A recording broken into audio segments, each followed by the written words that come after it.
on it.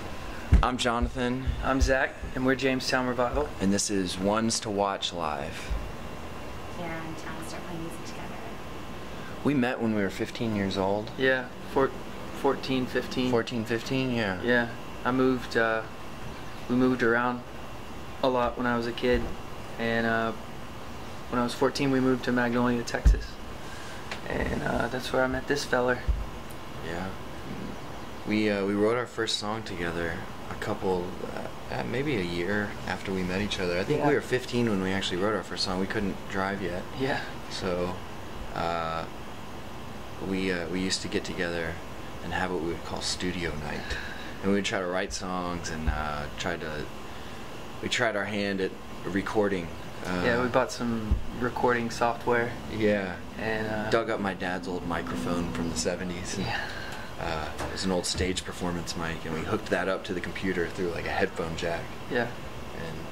And just started trying to write, started trying to learn how to make music. And I hope that song never sees the light of day. Me too.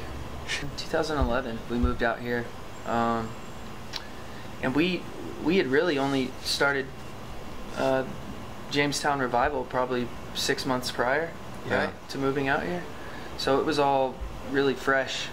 So we didn't exist as a band in Texas for very long, and we packed up and moved out here and kind of had an adventure. It's been a journey. I think soon after we formed the band, we wanted some kind of system shock. We wanted to really change things up, and I think the move was the catalyst. Yeah, it really was. Yes.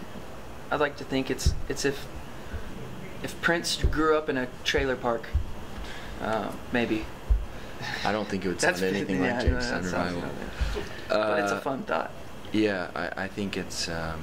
We listen to a lot of old country, and I think that definitely plays into the sound. I think, and even old classic rock like Creedence was one that we can't deny. Yeah.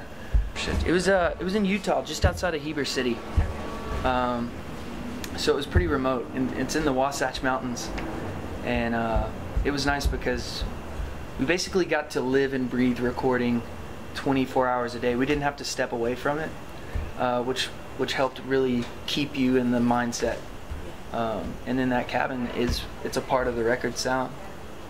So, yeah, every song for the album was a result of the move, pretty much. So as far as the sound of the record and the message, it's very autobiographical. It's sort of our story from the time we left Austin, sort of writing songs about missing Austin, to discovering California, being on the road during that time, and the different things we were experiencing. So it's just very honest.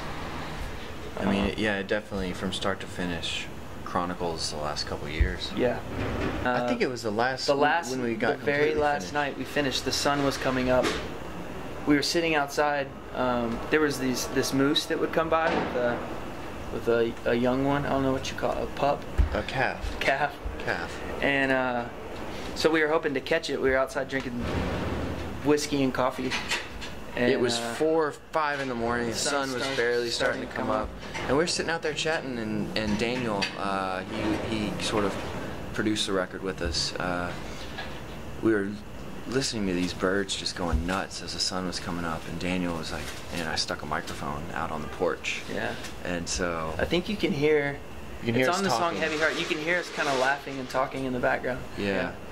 So it's cool. When I hear that, it definitely takes me right to that moment. Yeah. I get a little emotional. Get a little teary-eyed.